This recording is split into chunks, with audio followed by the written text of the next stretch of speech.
Shalom warga kerajaan, selamat datang di Rock Surabaya.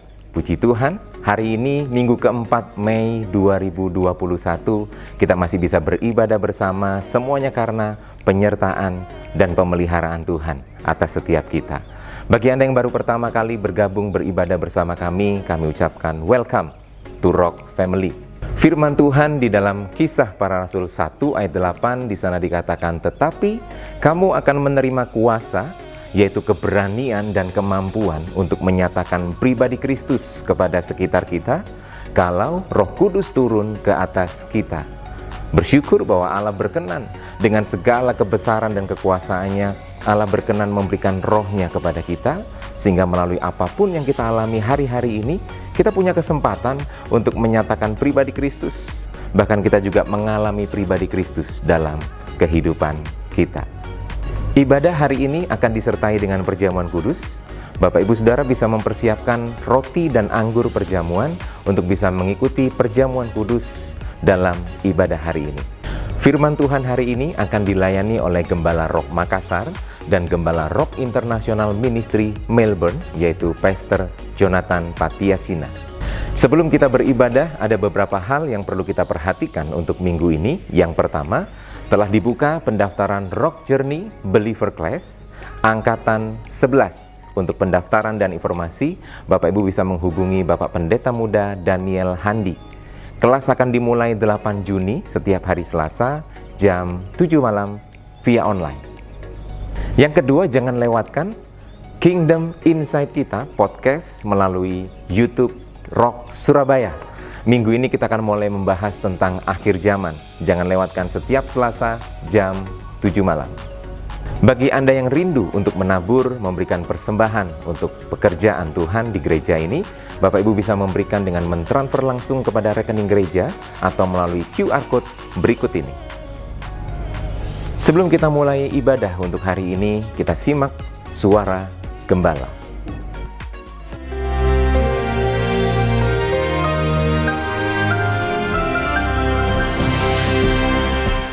Shalom warga kerajaan. Banyak orang berkata kepada saya, Pak, kapan kebaktian, Pak? Kita work from home. Kita menyembah Tuhan from home. Kapan kebaktian? Saudara perhatikan pada hari raya Pentakosta yang kita rayakan pada hari ini, itu pencurahan Roh Kudus. Hari raya Pentakosta pertama sebetulnya ini Shavuot adalah di Gunung Sinai ketika turunnya firman Tuhan melalui Nabi Musa. Hukum berasal dari Nabi Musa, ya, dan kebenaran, tetapi kasih karunia dan kebenaran melalui Yesus Kristus. Ketika semua orang percaya, apa semua? Tidak. Tercatat yang melihat Yesus naik ke sorga ada 500 orang. Tapi yang di loteng atas Yerusalem cuma 120. Semua orang percaya. Disebutkan di sana orang percaya, ya. Jadi untuk menerima Roh Kudus harus jadi orang percaya. Percaya apa yang dikatakan kitab suci. Bahkan bukan yang dikatakan oleh dokter-dokter teologi yang tidak percaya tentang hal ini. Terserah mereka tidak percaya. Saya sangat percaya sebab saya mengalaminya. Dan saudara yang kasih Tuhan, ketika mereka berkumpul di mana? Bukan di bait Allah seperti yang diberitakan itu. Tapi di rumah, di sebuah rumah. Tapi kuncinya in one accord. Saudaraku, in one accord itu berbicara tentang harmoni. Berbeda-beda, so lihat ini yang di belakang ini. Ada juga wanita, it's unusual pada zaman itu. Termasuk di sana adalah Maria Ibu Yesus. Dia tidak meninggikan dirinya, dia duduk bersama. Rahasia harmoni adalah menghormati satu dengan yang lain, loving one another. Maka tiba-tiba turunlah dari langit bunyi seperti tiupan angin keras, like a mighty wind. Seperti saudara ke whirlwind, yaitu angin puting beliung. Dan kemudian lidah-lidah api. Perhatikan di sana lidah apinya very individual, ya. Yang di atas Petrus beda dengan yang ada di atas Andreas, di atas Yohanes. Bahkan yang di atas Maria, saudaraku. Apa message-nya kita belajar hari ini? Ketika tiba hari Pentakosta, pembaptis dalam roh bukan pendeta, bukan rasul, tetapi Tuhan Yesus sendiri. Dan kemudian mereka berubah menjadi orang yang sangat berbeda. Waktu di Gunung Sinai ada 3.000 orang mati. Tetapi ketika Simon Petrus menyampaikan firman Tuhan dengan urapan yang baru. I shall be anointed with fresh oil, kata King David. Ya, maka saudaraku, tandukku akan meninggi seperti tanduk daripada banteng, saudara. Dia begitu berani dan mereka bersaksi. Jangan lupa, pembaptisan dalam Roh Kudus bukan untuk menerima jadi kuasa untuk menyembuhkan ataupun, tetapi lebih daripada itu kuasa untuk menjadi saksi. Saksi situ martus ataupun martir dalam bahasa Latin, siap mati menjadi saksi bagi Tuhan, an eyewitness for Jesus. Saya berdoa setiap warga kerajaan mengalami ini. Jadi bersatu, saling mengasihi, harmoni dalam keluargamu. You will be anointed at your very home. Di rumah Anda sendiri. Tidak harus ada 10 hari di gedung gereja, tidak perlu. Tapi di rumah, di dapur. Ya, mungkin saudaraku sedang baru angkat tangan menyembah Tuhan. Tiba-tiba kuasa itu datang. Dan kuasa itu bukan sesuatu. Dialah seseorang. Roh Kudus, sambutlah Roh Kudus. Come Holy Spirit, we need thee more than ever. God bless you warga kerajaan. Be filled with the Holy Spirit. Amen. Demikian suara gembala untuk minggu ini, kiranya menjadi berkat dan tuntunan bagi setiap kita. Ibadah akan segera dimulai, siapkan hati kita untuk datang kepada Tuhan. Dan mari kita awali dengan doa, kita berdoa. Tuhan, mengucap syukur buat hari ini. Kebaikan-Mu buat kami Tuhan, pemeliharaanmu buat kami. Kami siapkan hati kami mau datang kepadamu Tuhan dengan hati yang penuh ucapan syukur atas pemeliharaan, atas kekuatan yang Kau berikan buat kami. Dan kiranya Roh Kudus-Mu semakin berkarya dalam kehidupan setiap kami. Terima kasih Tuhan, kami memulai ibadah kami di dalam nama Yesus kami berdoa bersyukur, haleluya, amin. Selamat beribadah. Mari sama-sama kita bersukacita saat ini. Rayakan kemenangan. Bangkit gereja Tuhan, umat Tuhan, di hadapan Tuhan. Come on. Sama-sama katakan. Bangkit gereja Tuhan sekarang. Maju dalam kuasa Roh Kudus. Kemenangan telah diberikan, kuasa dosa dipatahkan, umatnya dipulihkan, bersoraklah. Amin. Bangkit gereja Tuhan sekarang. Maju dalam kuasa Roh Kudus. Ada kemenangan. Kemenangan telah diberikan, kuasa dosa dipatahkan, umatnya dipulihkan, bersoraklah. Pengurapannya telah dicurahkan, kuasa mujizatnya pun dinyatakan. Mari kibarkan pancinya bagi kemuliaannya, maju berperang, umat pemenang, bangsa-bangsa bagi-Mu Tuhan. Haleluya. Bersama katakan, bangkit gereja Tuhan sekarang. Maju dalam kuasa Roh Kudus. Kemenangan telah diberikan, kuasa dosa dipatahkan, umatnya dipulihkan, bersoraklah. Pengurapannya telah dicurahkan, kuasa mujizatnya pun dinyatakan. Mari kibarkan pancinya bagi kemuliaannya, maju berperang,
Mari menikmati hadirat Tuhan.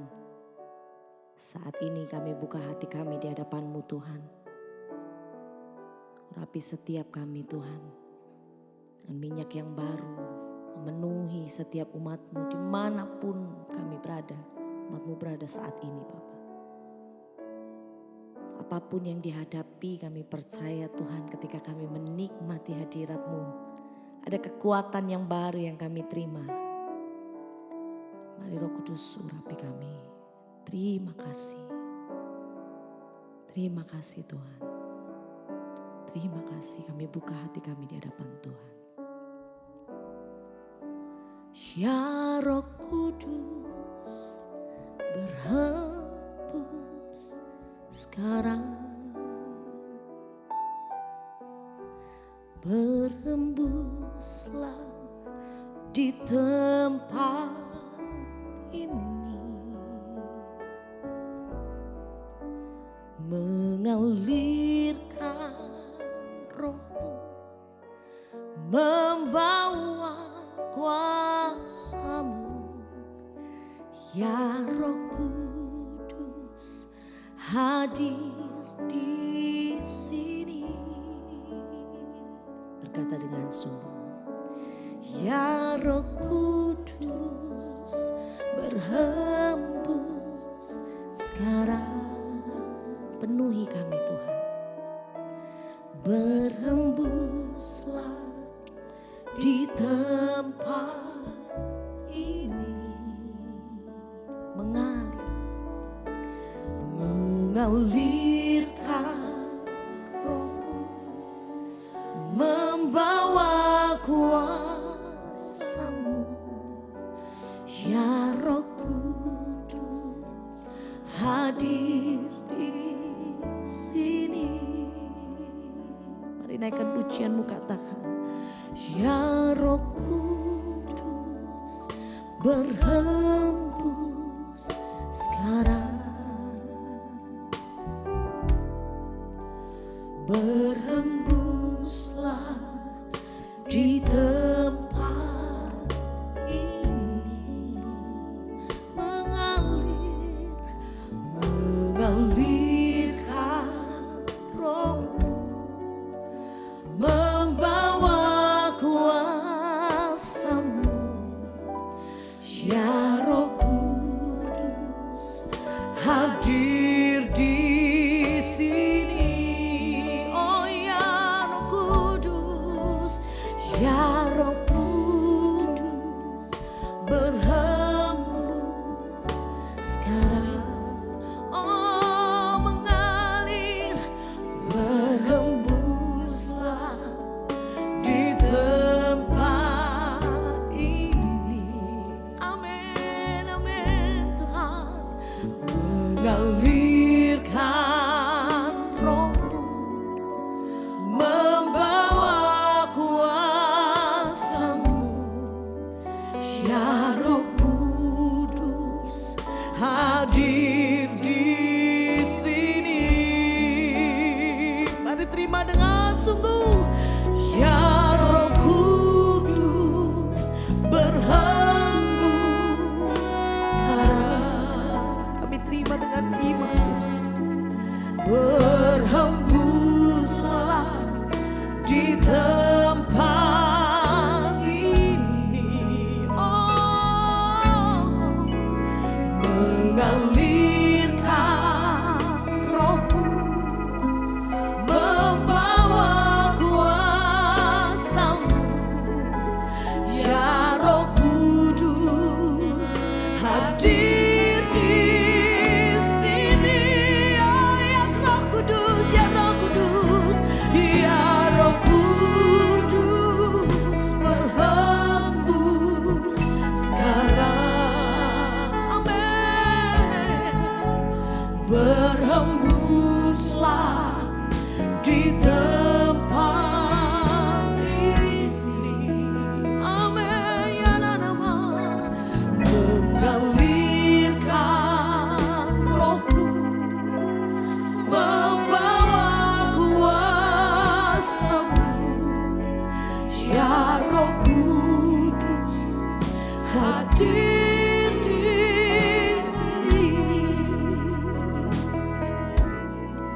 hadir bagi setiap kami Tuhan saat ini. Roh-Mu yang menguatkan kami, Roh-Mu yang membawa sukacita. Hari ini Tuhan kami rayakan. Kami mau terima roh Tuhan yang semakin menyala-nyala di hadapan Tuhan. Penuhi kami Yesus. Urapi setiap umat-Mu Tuhan. Agar ketika kami datang kami tahu bahwa kami menyembah Yesus yang luar biasa. Kami menyembah Engkau yang bangkit bagi kami. Engkau yang naik Tuhan dan Kau mencurahkan roh-Mu bagi kami. Urapi setiap kami. Urapi setiap umat-Mu Tuhan. Urapi setiap hati. Dalam nama Yesus. Oh Jesus. Saat ini mengalir bagi kami. Oh Yesus.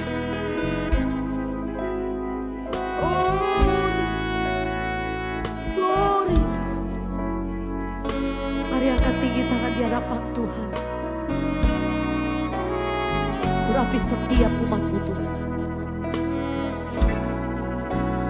Urapilah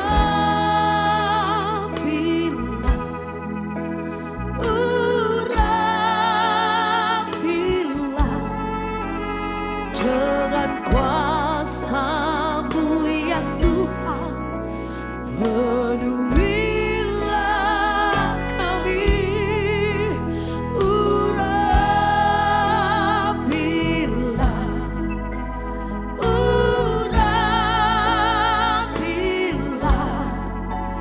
Berhembuslah, mengalirlah sekarang. Urapilah,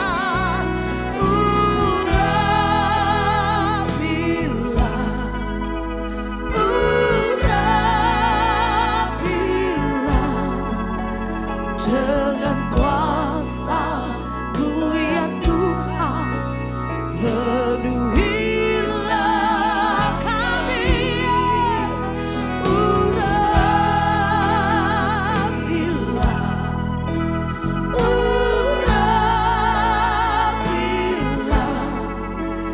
Berhembuslah, mengalirlah sekarang. Urapilah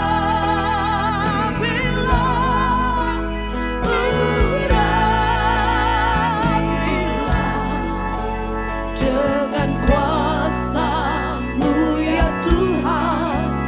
Penuhilah kami.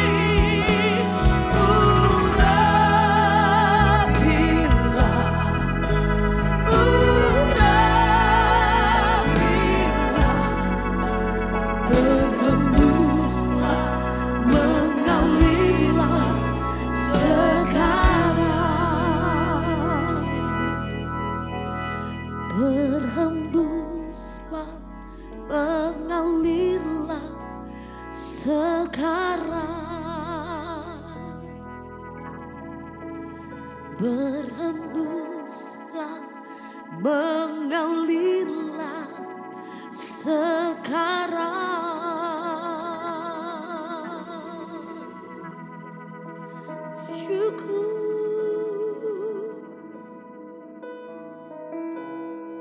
Syukur Tuhan. Mengalir sekarang bagi kami. Glory Yesus. Glory Yesus Tuhan. Bukan karena kuat dan gagah kami Tuhan, kami ada. Tapi kami tahu semua karena Roh-Mu Tuhan. Yang Kau curahkan bagi kami. Bahwa setiap kami semakin kuat. Bahwa setiap kami dahsyat karena Tuhan Yesus kami dahsyat. Penuhi setiap umat-Mu. Penuhi kami Yesus. roh yang menyala-nyala Tuhan. Bagi setiap kami Bapa. Kami kuat karena Yesus. Kami kuat karena-Mu Tuhan.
Holy Spirit rain down.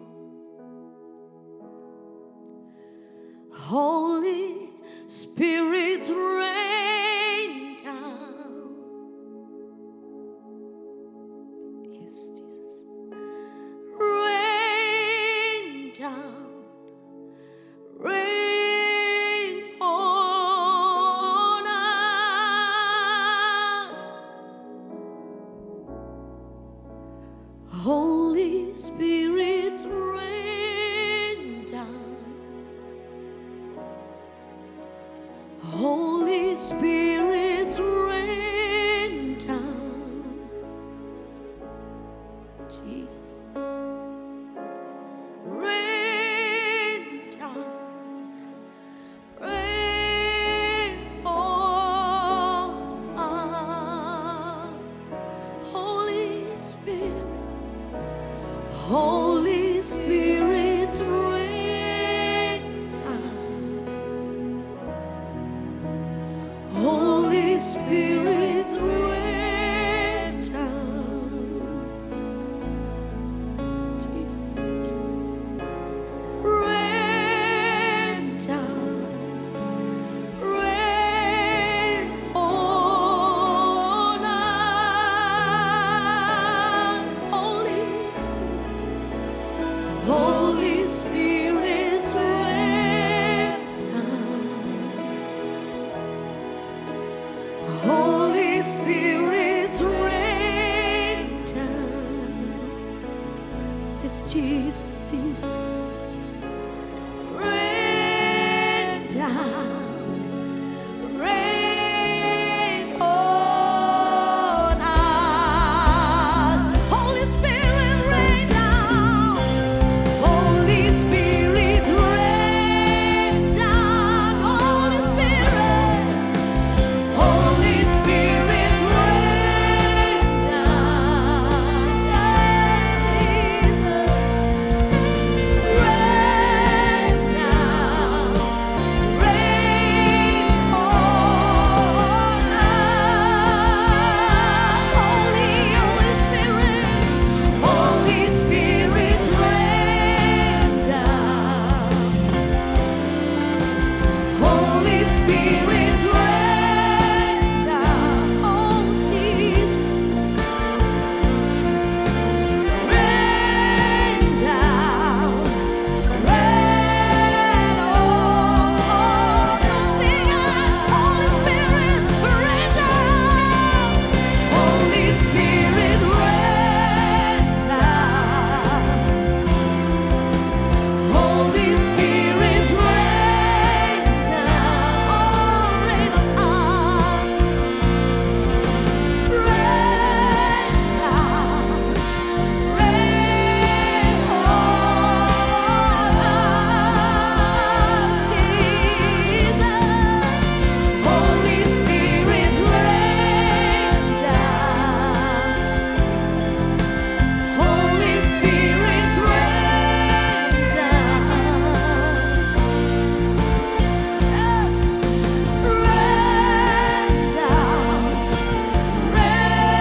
buat hadirat-Mu Tuhan.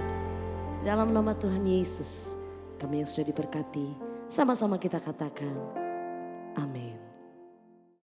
Shalom saudara-saudara sekalian. Shalom GBI Rock Surabaya. Wah, kita ketemu lagi, kembali lagi. Masih tetap online tentunya.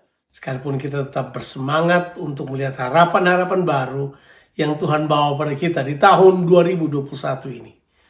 Nah tentu di hari Pentakosta ini kita mempersiapkan diri kita untuk dipenuhi oleh Roh Allah, di mana Tuhan memerintah dalam kehidupan kita. Mari kita langsung dive in pada firman Tuhan. Ini adalah hari Pentakosta. Saya percaya bahwa saudara-saudara semuanya hari ini punya ekspektasi yang luar biasa terhadap karya Roh Kudus, terhadap baptisan Roh Kudus. Saya mau katakan pada saudara, kita semua perlu penuh dengan Roh Kudus. Tapi mari saya ingin mengajak saudara untuk melihat apa sebenarnya di balik Pentakosta itu. Terlalu banyak pemahaman Pentakosta kita, pengalaman Pentakosta kita itu sangat denominasional, sangat berpikir denominasi. Jadi kita malah sudah tidak tahu lagi Pentakosta menurut kata Alkitab. Yang kita tahu Pentakosta itu adalah sebuah aliran orang-orang yang berkata-kata dalam bahasa roh, kalau berdoa menangis, kalau ada banyak hal yang kita kemudian lihat hal tersebut. Nggak ada yang salah dengan semuanya itu, tapi kita kadang-kala hanya membatasi pada penilaian tersebut. Padahal ada makna besar bagi kita sekalian dalam konteks, dalam frame kerajaan Allah. Nah, saya mau mengajak kita keluar dari frame agama kita dan frame denominasi kita untuk melihat frame kerajaan. Bahwa Tuhan punya maksud khusus dengan hari Pentakosta ini. Mari kita baca di dalam kitab Kisah Rasul pasal 2. Ayat-ayat ini adalah ayat-ayat yang saudara-saudara sudah ketahui tentunya. Ayat yang biasa dibaca. Bahkan saya percaya hari ini, pada hari Pentakosta ini, ayat ini bakal dibacakan ke seluruh dunia. Semua gereja akan membacakan ayat ini, karena ayat ini termasuk ayat yang sangat penting. Saya akan bacakan kepada saudara Kisah Rasul pasal 2 ayat 1 sampai ayatnya yang keempat. Tapi saya menyarankan saudara untuk membaca keseluruhan dari kitab pasal 2 ini untuk memiliki big picture, satu gambaran besar dari apa yang saya sampaikan pada saudara-saudara sekalian. Nah, saya akan bacakan ayat 1 sampai ayat yang keempat saja. Ketika tiba hari Pentakosta, semua orang percaya berkumpul di suatu tempat. Tiba-tiba turunlah dari langit suatu bunyi seperti tiupan angin keras yang memenuhi seluruh rumah itu di mana mereka duduk. Dan tampaklah kepada mereka lidah-lidah seperti nyala api yang bertebaran dan hinggap pada mereka masing-masing. Maka penuhlah mereka dengan Roh Kudus. Lalu mereka mulai berkata-kata dalam bahasa-bahasa lain seperti yang diberikan oleh Roh itu kepada mereka untuk mengatakannya.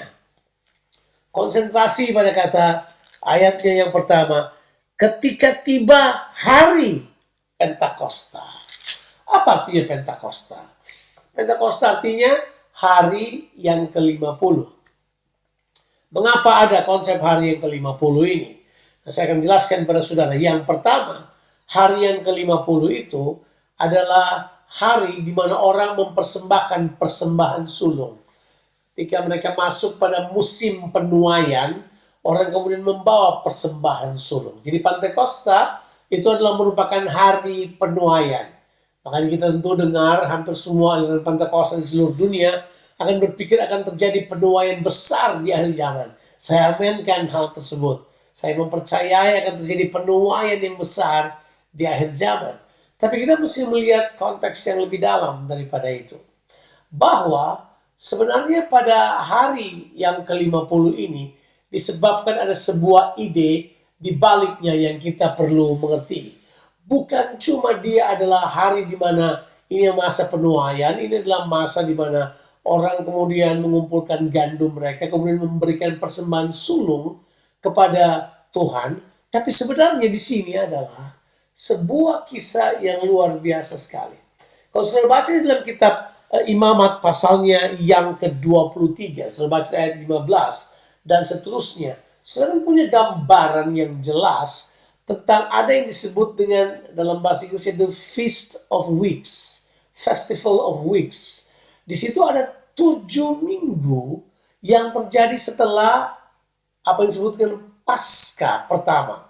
Paskah pertama itu adalah Paskah ketika disebut dalam bahasa Inggrisnya Passover, ketika 10 tulah telah datang mendesak Raja Firaun dan orang Mesir untuk melepaskan bangsa Israel. Pada tulah yang ke-10, yaitu kematian anak-anak sulung di seluruh Mesir, bukan cuma manusia saja tapi hewan juga, di mana pada kesempatan yang sama Tuhan sudah mempersiapkan umatnya yang sudah dikatakan harus memotong satu domba yang harus disimpan selama 14 hari, kemudian darahnya setelah disembelih di apply di atas pintu rumah dan di atas anjungan pintu rumah dan di jenang pintu rumah, di mana itu kemudian menjadi tanda waktu malaikat maut lewat. Kita berkata dia akan pass over, itu artinya melewati. Dan pada malam itu bangsa Israel keluar dari Mesir. Jadi ingat mereka pada Paskah itu. Nah, kita bilang setelah Paskah itu ada sebuah journey selama 7 minggu. 7 minggu itu berarti 49 hari. Dan pada hari yang ke-50 setelah 7 minggu itu, bangsa Israel dalam perjalanan itu telah tiba di Gunung Sinai. Jadi pada hari yang ke-50 adalah terjadi satu hal yang luar biasa bagi bangsa Israel. Jadi dia bukan cuma sekedar sebuah perayaan festival penuaian, tapi ini ada punya makna besar sekali. Sebuah perayaan lahirnya Israel sebagai satu bangsa menjadi kerajaan imam yang Tuhan pertama-tama sekali ingin pakai untuk seluruh dunia ini. Mengapa? Sebab begini. Waktu mereka keluar dari Mesir, mereka bukanlah sebuah bangsa. Mereka hanyalah kumpulan budak keturunan Yakub yang keluar dari Mesir. Cuma karena mereka ada dalam perbudakan sudah 400 tahun, jumlahnya mereka sudah banyak sekali. Diperkirakan jumlah mereka itu 2 juta lebih orang Israel keluar dari tanah Mesir. Ada yang memperkirakan 3 juta orang Israel keluar dari Mesir. Tapi mereka belumlah sebuah bangsa. Mereka hanyalah kumpulan para budak keturunan Yakub yang keluar dari Mesir. Tapi ini yang luar biasa. Setelah 7 minggu itu berlangsung, sesuatu yang dahsyat terjadi. Pada saat itulah Tuhan kemudian melakukan sesuatu yang powerful buat keturunan Yakub ini. Apa yang Tuhan buat? Yang pertama, Tuhan membuat ikatan perjanjian baru dengan mereka. Tuhan mengadakan perjanjian dengan mereka. Perjanjiannya bunyinya seperti ini.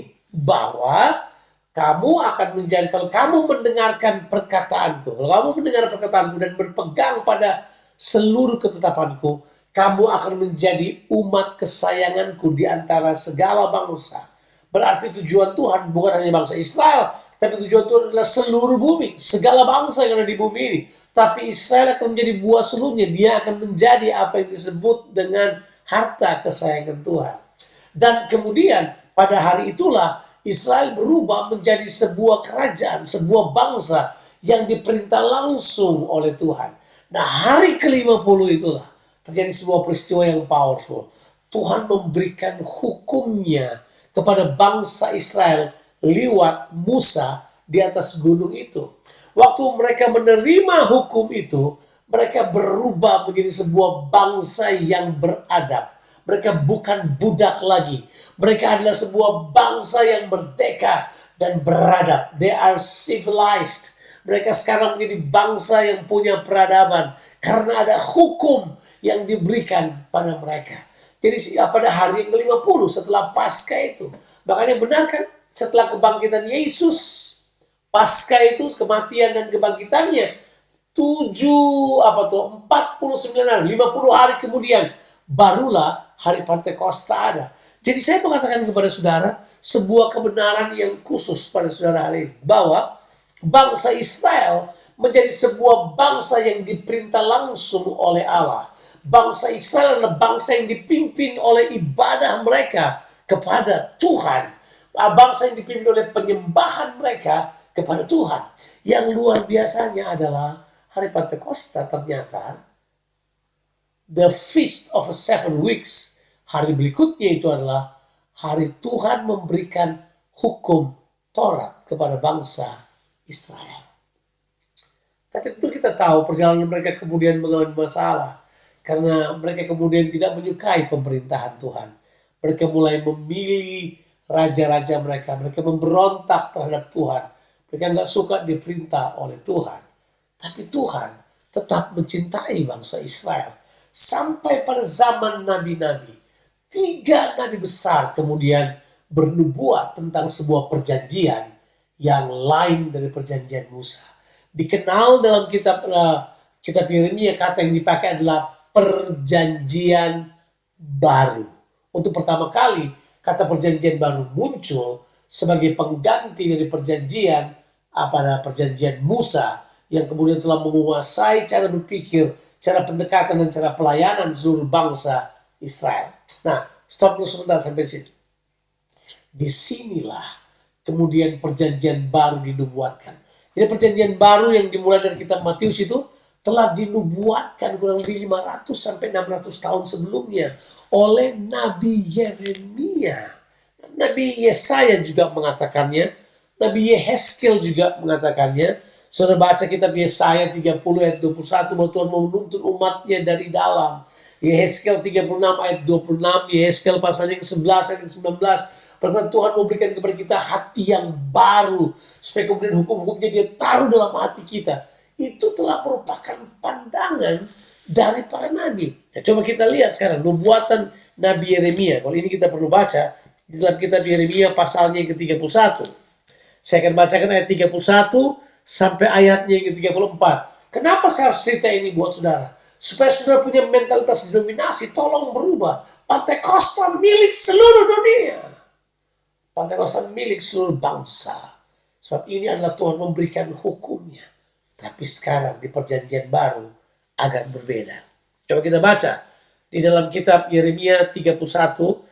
Yeremia 31 ini adalah tentang perjanjian baru. Ini nubuatan tentang apa yang terjadi di masa yang akan datang. Saya baca ayat 31 sampai 34. Sesungguhnya akan datang waktunya, demikianlah firman Tuhan. Aku akan mengadakan perjanjian baru dengan kaum Israel dan kaum Yehuda. Bukan seperti perjanjian yang telah kuadakan dengan nenek moyang mereka pada waktu aku memegang tangan mereka untuk membawa mereka keluar dari tanah Mesir.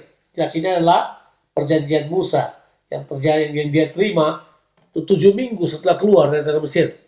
Perjanjianku itu telah mereka ingkari meskipun aku menjadi Tuhan yang berkuasa atas mereka. Demikianlah firman Tuhan. Tetapi beginilah perjanjian yang akan kuadakan dengan kaum Israel. Jadi inilah perjanjian baru. Sesudah waktu itu, demikianlah firman Tuhan. Aku akan menaruh Tauratku dalam batin mereka. Perhatikan, aku akan menaruh Tauratku dalam batin mereka. Haleluya. Dan menuliskannya dalam hati mereka. Maka aku akan menjadi Allah mereka dan mereka akan menjadi umatku. Dan tidak usah lagi orang mengajar sesamanya atau mengajar saudaranya dengan mengatakan kenalah Tuhan. Sebab mereka semua besar kecil akan mengenal aku. Demikianlah firman Tuhan. Sebab aku akan mengampuni kesalahan mereka dan mereka tidak lagi akan mengingat dosa mereka. Haleluya. Jadi janji Tuhan adalah begini. Karena kegagalan bangsa Israel, hukum Taurat ada di luar mereka. Mereka gagal. Tapi Tuhan punya ide yang luar biasa. Tuhan bilang perjanjian baru nanti lain. Hukum itu akan masuk di dalam hati mereka. Hukum itu akan diberikan di dalam hati mereka. Wow, saya waktu membacanya saya pikir luar biasa Tuhan. Tuhan mau supaya kita tidak mengaplikasikan kehidupan kerajaan dari luar ke dalam. Tapi Tuhan mau dari dalam keluar. Itulah sebabnya bukan kebetulan di perjanjian baru. Bukan kebetulan di perjanjian baru. Roh Kudus justru turun pada hari Pentakosta. Sebab hari Pentakosta oleh rabi-rabi di perjanjian lama atau guru-guru di perjanjian lama, mereka merayakannya sebagai pemberian hukum Taurat kepada umat manusia. Makanya di perjanjian baru Roh Kudus turun, diam di dalam manusia Sebab hukum Tuhan sekarang berdiam di dalam manusia. Haleluya. Saya mengatakan kepada saudara, semua pakar-pakar teologi sepakat untuk mengatakan bahwa waktu Roh Kudus turun, itulah kerajaan Allah yang termanifestasi secara jelas dalam kehidupan manusia. Untuk pertama kalinya seluruh dunia, semua manusia dapat diperintah oleh Allah karena Roh Kudus sekarang berdiam dalam diri mereka. Jadi sebenarnya Roh Kudus datang hari Pentakosta itu bukan cuma sekedar pemberian atau pemberian tuayan atau persembahan sulung, tapi yang kedua, hari Pentakosta dirayakan sebagai turunnya hukum Taurat Musa kepada bangsa Israel. Tapi ternyata di perjanjian baru, hari Pentakosta itu adalah Roh Kudus dicurahkan sebagai hukum yang berdiam di dalam hati manusia. Ini untuk pertama kali manusia sekarang memiliki kemampuan dari dalam mereka untuk menjadi orang-orang yang hidup dalam normal kerajaan Allah. Untuk pertama kali manusia bisa hidup dalam normal apa yang terjadi di sorga sedang terjadi di bumi. Sebab Roh Tuhan berdiam dalam diri manusia. Sekarang manusia dapat memanifestasikan apa yang ada di dalam mereka. Manusia yang percaya kepada Tuhan oleh anak Yesus Kristus itu kemudian dapat memanifestasikan normal baru kerajaan Allah. Sebab Pentakosta bercerita tentang Roh Kudus sebagai hukum Tuhan berdiam dalam kita. We are now, ini dia ini, civilized by heaven. Kita sekarang diberadabkan oleh sorga. Sekarang kita hidup dalam peradaban sorgawi. Kemudian saya hidup dalam peradaban kerajaan sorga. Karena itu sudah turun dalam kehidupan saudara. Nah ini yang luar biasanya saudara. Disinilah para pakar teologi berkata bahwa turunnya Roh Kudus adalah hari raya kerajaan Allah.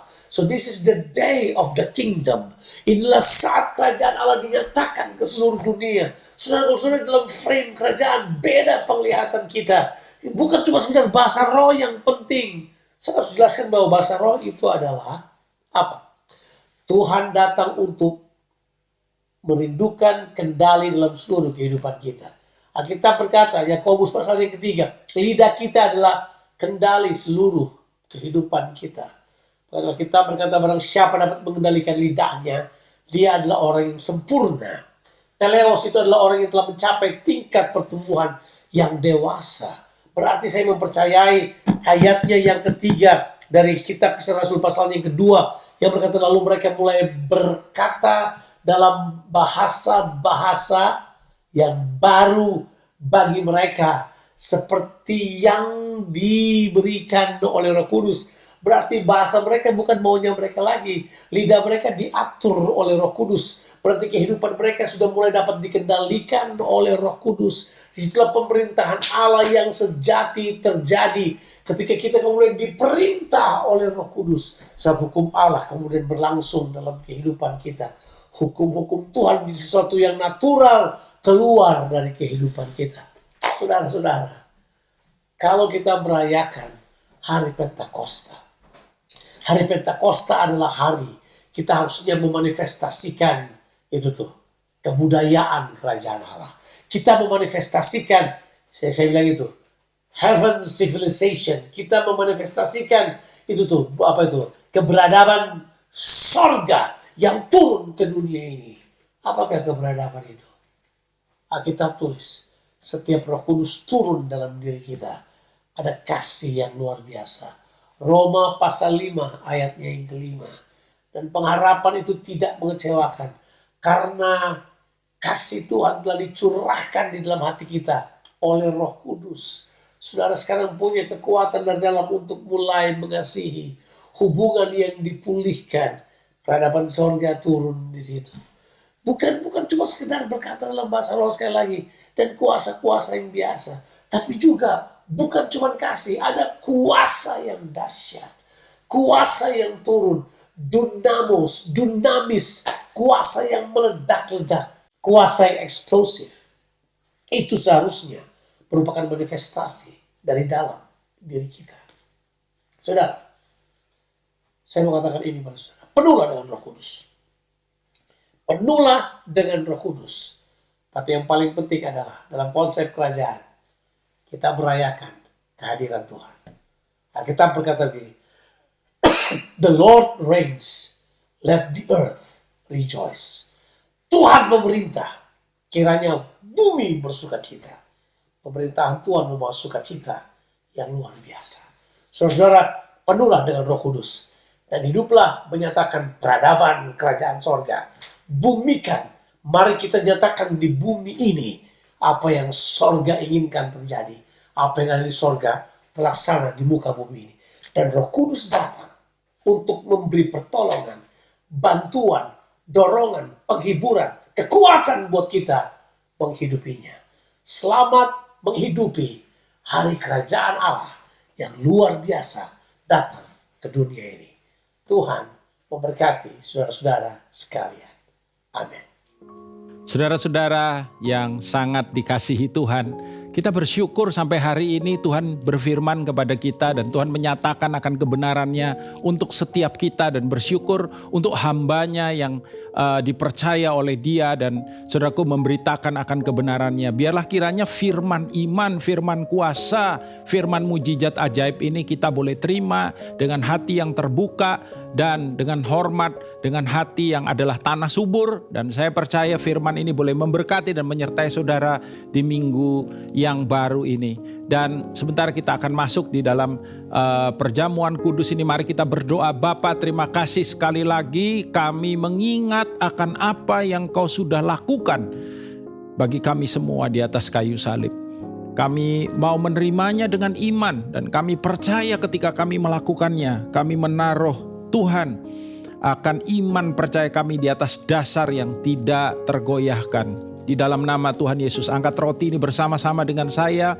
Malam ketika Yesus diserahkan, Ia mengambil roti, Ia mengucap syukur, Ia memecah-mecahkannya. Dan Ia berkata, inilah tubuhku yang dipecah-pecahkan bagi kamu.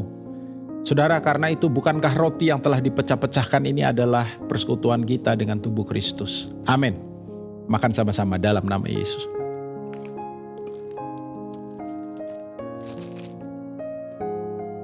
Angkat cawan bersama-sama. Demikian juga Ia mengambil cawan yang berisi anggur. Lalu berkata, inilah cawan perjanjian baru yang dimeteraikan oleh darahku. Perbuatlah ini setiap kali kamu melakukannya untuk mengingat akan aku. Karena itu saudara, bukankah cawan ucapan syukur yang di atasnya kita ucapkan syukur. Ini adalah persekutuan kita dengan darah Yesus. Haleluya. Amin. Kita minum sama-sama dalam nama Yesus.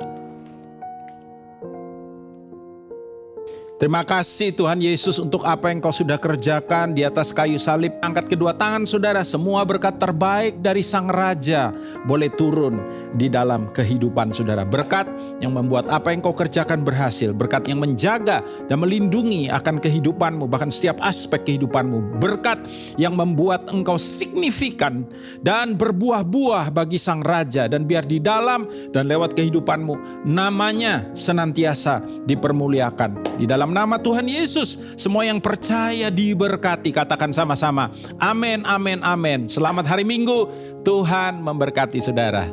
Demikian ibadah kita untuk hari ini. Saya percaya kita semua diberkati dan dikuatkan melalui ibadah kita.